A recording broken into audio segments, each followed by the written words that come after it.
Judith, I'm curious to have this conversation because I'm going to get an additional point of view. We've done this project on pain and Pain Revealed, and looking at really what the prevailing wisdom is out there in the world relative to what people can do who are suffering with either acute or chronic pain that can be debilitating. Mm-hmm. And we ventured into this area of cell therapies, and we're getting remarkable reports around it. Mm-hmm. So we started talking to researchers and to clinicians who are utilizing this stuff. Then we started talking to patients, which has been quite startling, the types of reports we're getting. Quite frankly, I was much more skeptical until I started talking to people, and now I'm seeing things maybe a little differently. Mm-hmm. But now I get this new point of view from you, because you are not the patient, but you are the caretaker mm-hmm. of a patient who is your brother. That's right. So can you tell me what kind of challenges your brother was facing and what that meant to you as far as your activities in helping to support him? Mm-hmm. Well, from the time he was maybe 7 years old, he had rheumatic fever when he was little. Mm-hmm. And he had a lot of pain mm-hmm. All the while he was growing up. And then when he was 12 or 13, there was something he had to do at school, which was very unwise. He was in a PE class, and they all were supposed to run and jump over all these sandbags and flip over and land on their back, and he landed on his neck, which was very unwise. I told somebody the other day that if that was my kid now, I'd take him to court, but that was a long time ago. At any rate, he always had this pain. He was drafted into the Army with it, and I don't understand how they ever took him, but they did. What kind of pain was he having? Pain everywhere, mostly in his arms and legs, and in his neck, of course. Okay. And he would take two socks, and he'd tie them together, and then he'd put them around his legs and tie them real tight. Or he'd put them around his arms and tie them real tight. And that seemed to relieve him a little bit.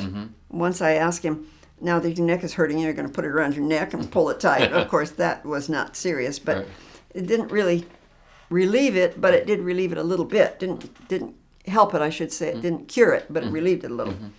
Then, when he was an adult, he started taking hydrocodone through the doctor's prescription, and he took it for a long time. Wow. However, of course, sooner or later he had to stop because the side effects were getting to him, and so he couldn't do that anymore. Right. So he just went ahead and suffered with it for a while until I got this thing in the mail, and I had heard about stem cell, but I didn't quite understand it. I had a lot of misconceptions about it, and I found out it wasn't the bad thing that I thought it was. So I went to the seminar, and then I decided I wanted to try it. So I told him about it and signed him up to come over here and talk about it. And we came.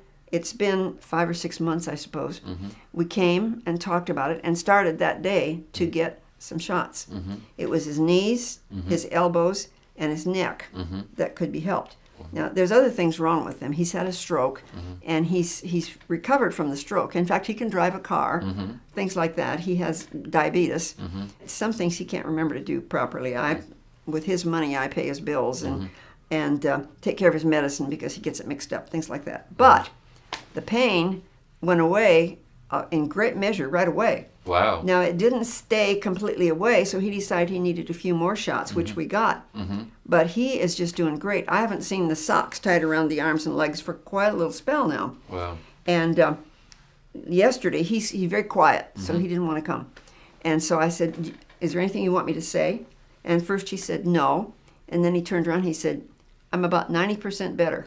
Wow. Now, that's a lot. I mean, it was really bad for him. What is his age? He is 76. He just turned 76. So we're looking at a person who suffered for many decades then. Oh, yes. I'm sure, on chronic more than meds. 50 years. Yeah, more than 50 years. And he's saying after just 5 or 6 months, he's 90% reduced his pain. And the doctors tried so many things. Now, we have good doctors, but they just couldn't handle it. Sure. The family doctor, he tried. He had some exercises, and it's been a while now, and I can't remember exactly what they were, but they didn't really help. We have a really good neurologist that's helped him with all kinds of things, but we can't get rid of this.